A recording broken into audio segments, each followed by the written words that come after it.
Hello aspirants and welcome to the UPSC Analyzer. Today we will discuss newspaper analysis dated 11th of November 2023. तो first news regarding 2+2 dialogue है। तो India and US में 2+2 dialogue हुआ है। 2+2 dialogue किन के बीच में होता है? तो defence and foreign minister and उनके काउंटर पार्ट्स के बीच में होता है 2+2 डायलॉग। तो यूएसए के साथ हम करते हैं, बाकी कौन से कंट्रीज़ के साथ करते हैं ये आप बताओगे।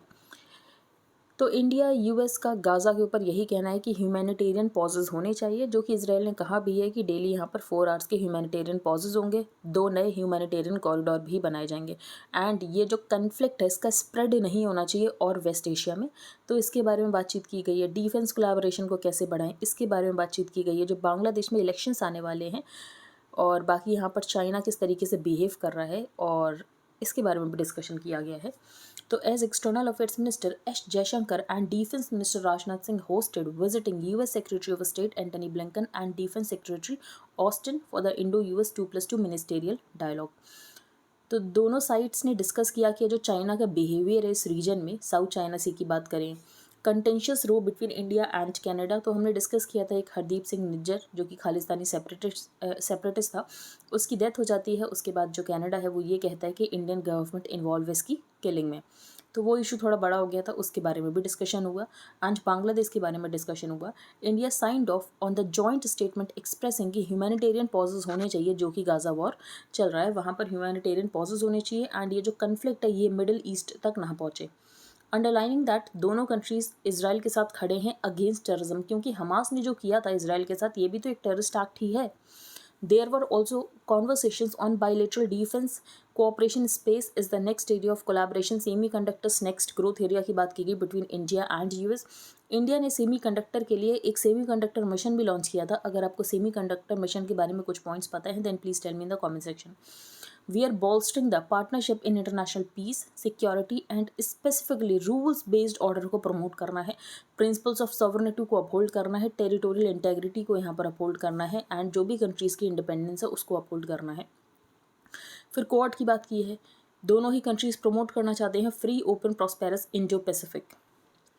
फिर यहाँ पर बांग्लादेश को लेकर पूछा गया था कि आपका बांग्लादेश के बारे में क्या डिस्कशन हुआ। तो बेसिकली यही कहना है कि बांग्लादेश का इलेक्शन बांग्लादेश का इंटरनल मैटर है। It is for the people of Bangladesh to decide their future. As a close friend and partner of Bangladesh हम बांग्लादेश के डेमोक्रेटिक प्रोसेस को रिस्पेक्ट करते हैं। तो यही सब यहाँ पर डिस्कशन हुआ है। नेक्स्ट है public interest two orders ignored, government gets power to dissolve IAM boards.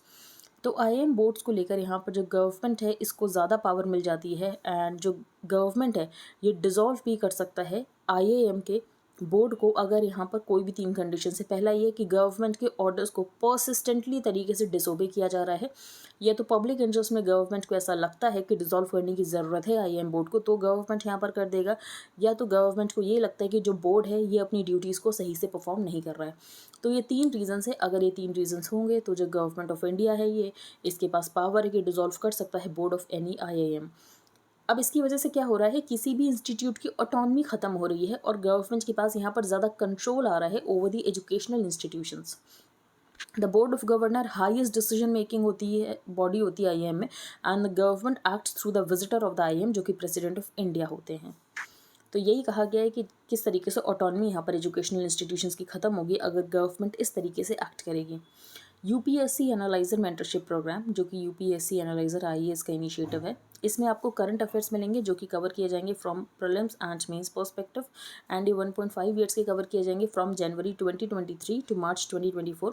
साथ ही प्रीलिम्स स्पेसिफिक सीरीज़ है एंड मेंस स्पेसिफिक सीरीज़ भी है, तो ये सब कुछ साइमल्टेनियसली कवर किया जाएगा। यहाँ पर प्राइस मेंशन है एंड आप अपनी डिटेल्स भेज सकते हो एंड आप यूपीआई पेमेंट कर सकते हो to the given UPI ID. आगे चलते हैं। यहाँ पर कोई न्यूज़ नहीं है, सारी न्यूज़ पोल्यूशन को लेकर। पोल्यूशन के हम सारे फैक्ट्स डिस्कस कर चुके हैं कि दिल्ली में क्यों इतना ज़्यादा पोल्यूशन होता है, मुंबई में क्यों पोल्यूशन हो रहा है, और इवन स्कीम कितनी सक्सेसफुल हुई थी इसके बारे में 2016 में स्टडी की थी, सब कुछ हम देख चुके हैं, तो हमें और कुछ पढ़ने की ज़रूरत नहीं है। I&B ministry invites comments for new bill to cover OTT digital news.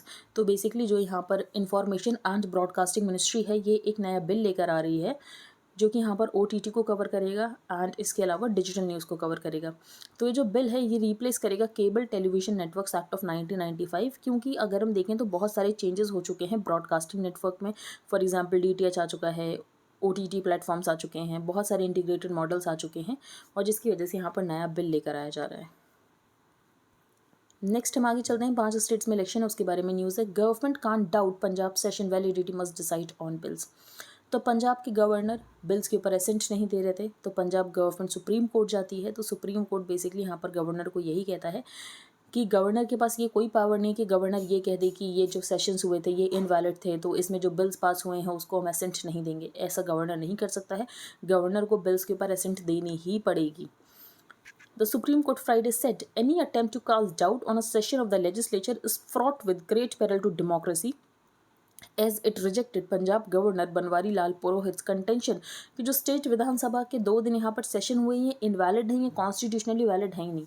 तो यही कहा सुप्रीम कोर्ट ने, आपके पास ये कोई पावर नहीं है डिसाइड करने की कि ये कॉन्स्टिट्यूशनली वैलिड है इनवैलिड है। Digital age policy get centre's approval. तो ये कौन सी पॉलिसी है? तो जो सेंटर अपनी स्कीम्स का प्रचार प्रसार करता है टेलीविज़न से एंड रेडियो से, प्रिंट मीडिया से, तो अभी जो सेंटर है ये एक्चुअली सोशल मीडिया पर भी अपने एड्स चलाएगा, तो उसके बारे में है। The government Friday announce that it had approved a new policy allowing it's advertising wing the CBC की एडवर्टीजमेंट कैंपेन सोशल मीडिया पर भी होंगे, OTT प्लेटफॉर्म्स पर भी होंगे एंड बाकी डिजिटल मीडिया पर भी होंगे, जिसकी वजह से यहाँ पर स्कीम की रीच बढ़ सके, सेचुरेशन तक स्कीम रीच कर सके। The rise of the matter. तो स्टबल बर्निंग बहुत बड़ी प्रॉब्लम है एंड इसकी वजह से दिल्ली में बहुत ज़्यादा एयर पोल्यूशन भी होता है। तो इसको टैकल कैसे किया जाए, ऑथर ने उसके बारे में बताया है कि हमें डाइवर्सिफिकेशन ऑफ द क्रॉप्स ही करना पड़ेगा, यही लॉन्ग टर्म सोल्यूशन है। बाकी आप सुपर सीडर लगा लो, बेलर मशीन लगा दो, तो ये आपको शॉर्ट टर्म राहत दे सकते हैं, लेकिन लॉन्ग टर्म जो यहाँ पर होना चाहिए वो यही होना चाहिए कि यहाँ पर डाइवर्सिफिकेशन ऑफ क्रॉप होना चाहिए। क्योंकि पैडी की वजह से मान लो कि आपने स्टबल बर्निंग की प्रॉब्लम सही कर ली बेलर मशीन्स देकर एंड बाकी सुपर सीडर मशीन्स देकर, बट ये जो ग्राउंड वाटर डिप्लीशन हो रहा है इसको कैसे सही करोगे? जो पंजाब गवर्नमेंट का इतना ज़्यादा डेट हो रहा है इलेक्ट्रिसिटी को सब्सिडीज़ देकर, इसको कैसे सही करोगे? तो इसके लिए एक ही सोल्यूशन है, diversification of the crops. With the air quality 400 के मार्क को ब्रीच कर गई थी दिल्ली में for most days this week. तो सुप्रीम कोर्ट बहुत ज़्यादा हेवली आया on the adjoining states of Punjab, Haryana, Rajasthan and UP, और बेंच ने यही कहा है कि जो स्टबल बर्निंग है उसको रोकना पड़ेगा पैडी फील्ड्स में एंड हमें लॉन्ग टर्म सोल्यूशंस के साथ आना पड़ेगा। अभी रिस्पॉन्सिबिलिटी यहाँ पर स्टेशन हाउस ऑफिस को दी गई है कि आप देखोगे कि स्टबल बर्निंग ना हो। How far this will be implemented ये देखने वाली बात है। However according to reports from Punjab, जब ऑफिशियल्स स्टबल बर्निंग को रोकने गए थे तो बेसिकली जो फार्मर्स थे उन्होंने उस पर्टिकुलर ऑफिशियल को ही फोर्स किया कि अब तुम ही इसको आग लगाओ। तो this speaks of a breakdown in law and order containing farm fires is critical. अगर लोग दिल्ली में यहाँ पर सांस नहीं ले पा रहे हैं, इतना ज़्यादा पोल्यूशन है जिसकी वजह से इनकी लाइफ एक्सपेक्टेंसी 11.9 ईयर्स तक कम हो रही है। If Delhi's pollution stubble burning is a big culprit for that is not control, तो जो दिल्ली के लोग हैं they are likely to lose 11.9 years of their life as per the AQI index report of the university of Chicago's energy policy institute. Given that हमारी life expectancy को 71 years है, उसमें आप 12 ईयर्स और डिक्रीज कर दो। What are the ways to stop stubble burning? तो बहुत सारी स्कीम्स को यहाँ पर ट्राई किया गया, जैसे कि यहाँ पर सुपर सीडर की बात की गई, बेलर्स की बात की गई, smart happy seeders showed some promise but they have not checked stubble burning at scale. Ultimately जो एरिया अंडर पैडी है इसको ही कम करना पड़ेगा। 4.7 मिलियन हेक्टेयर्स एरिया में पंजाब हरियाणा बेल्ट में पैडी लगाया जाता है, इसको कम करके 2.5 मिलियन हेक्टेयर्स करना पड़ेगा।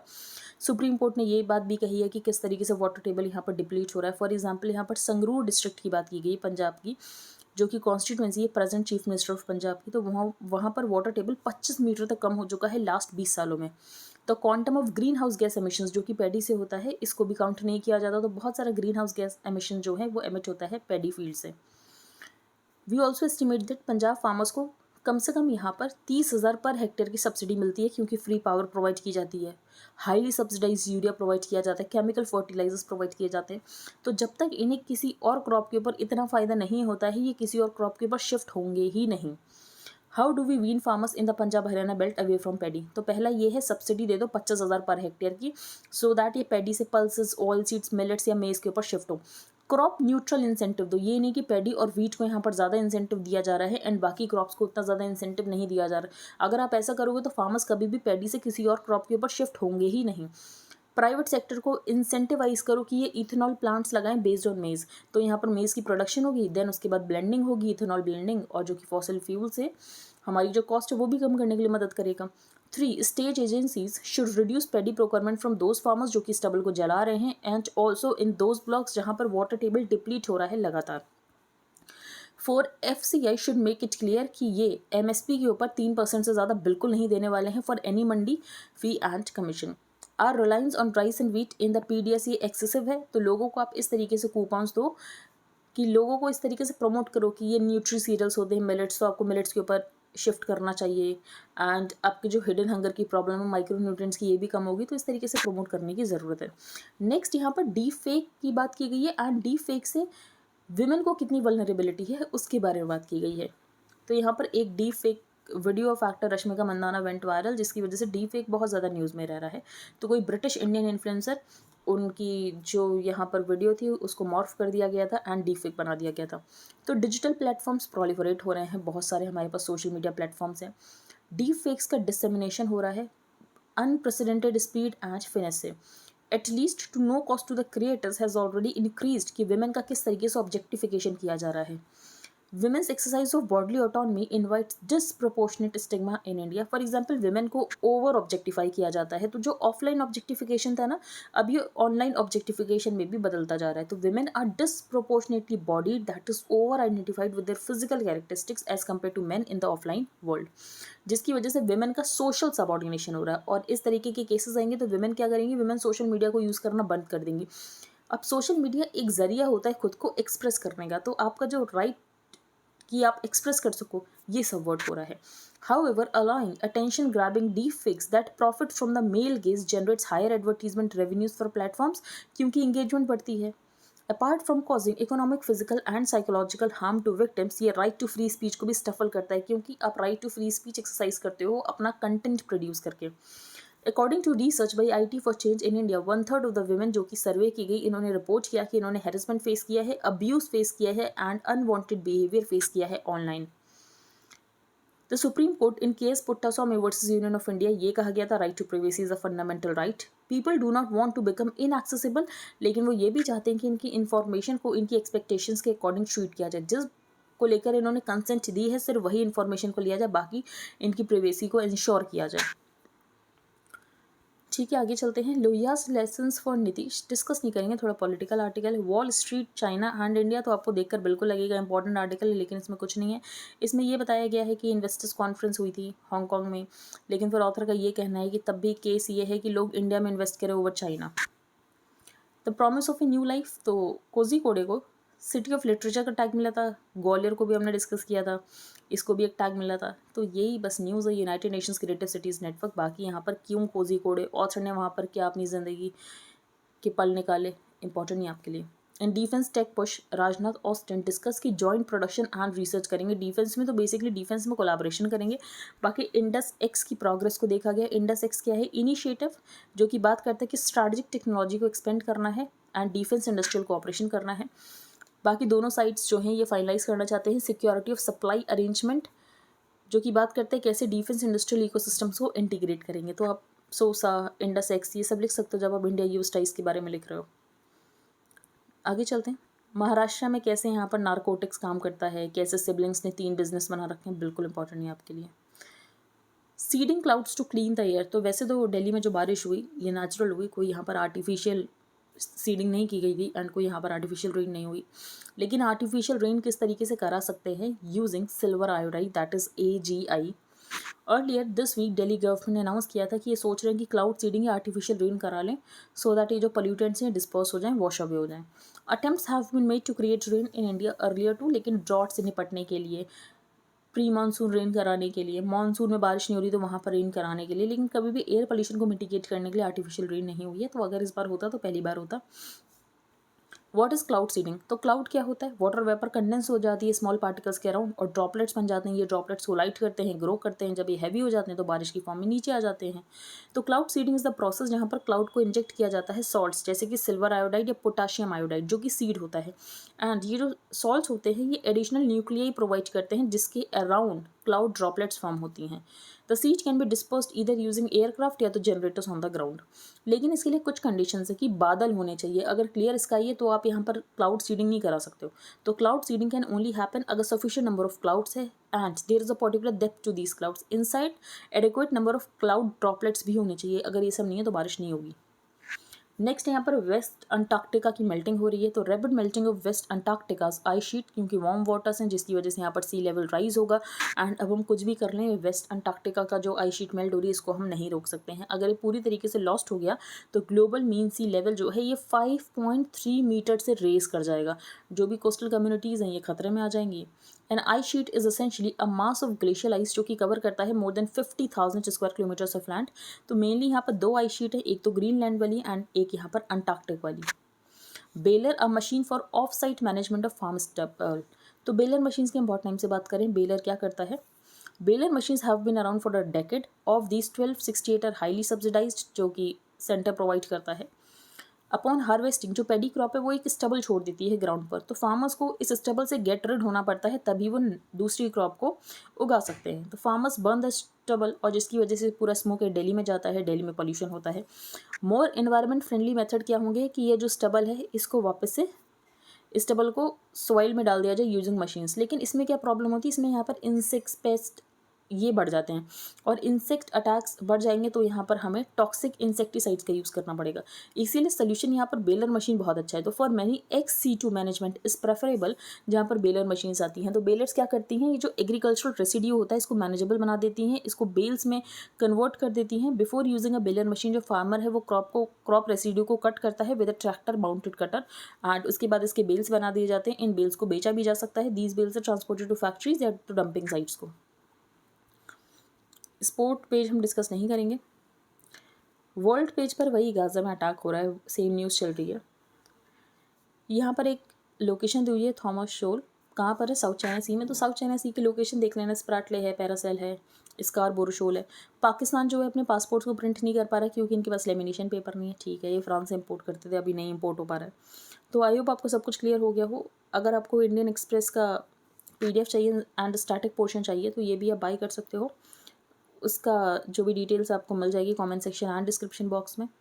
तो आई होप आपको सब कुछ क्लियर हो गया हो। अगर आपका कोई भी डाउट है तो आप टेलीग्राम ग्रुप पर पोस्ट कर सकते हो। If you like the analysis then please like, share and subscribe. Thank you and have a nice day.